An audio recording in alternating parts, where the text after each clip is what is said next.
ও মারে করছে কি মান্দার পোলায়? এই নাটকি বই, এই ওঠ ওঠ ওঠ, কামচোরা। এই কষ্ট লাগে, কষ্ট লাগে, কষ্ট লাগে যে করবো। ওই দেখতেছস না গরমে মাথা ঘুরায় পড়ে গেছে, মারলি কেন না রে তুই? আন্ধা, তুই কি আন্ধা? সুখী দাস না, এক টুকি পাথর এটা ফালাই দিছে, ওই নিতে পারে না। আমার শরীরটা ভালো না বাবা। কাম করা, কাম করতে। এক মিনিট, তোর হিসাব মতো এইটুকু পাথর নিচে পড়া ছিল, উঠাই দিলাম। এখন তো আর সে কামচোর না, তাই না? এই নাটকির বউ, তুই আমার তুই করে কস, তুই কেটে ওই কেটা তুই? থাপ্পড়টা উনারে মারছিলি, শোধটা আমি নিলাম, হিসাব ক্লিয়ার। তুই আমার গায়ে হাত দিছস, তোরে আমি দেখে গেলাম। কিরে কি কইতাছে? না তো উনি কাম চুরি করছে, আর না তো আমি শেল্টার দিছি।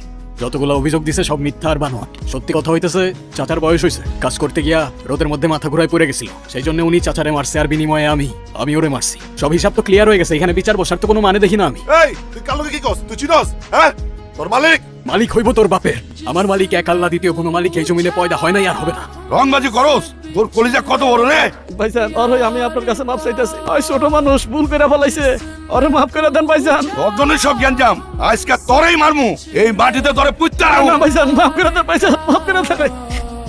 এই বাহ, আমার গতিতে দাঁড়ায় তুই আমার দিকে বন্দুক ত্যাগ করস? সোমান ভাই, চাচার কোনো দোষ নাই, আপনি পিস্তলটা নামান, আমি কিছু করবো না। ওরে আমি ভয় পাইছি, এই পোলা বলে আমার মাইরা ফালাইবো। খেলাগুলি সাহস থাকলে টিকার চাপ, আর না হইলে আমি ওরে মাইরা ফালাইছি।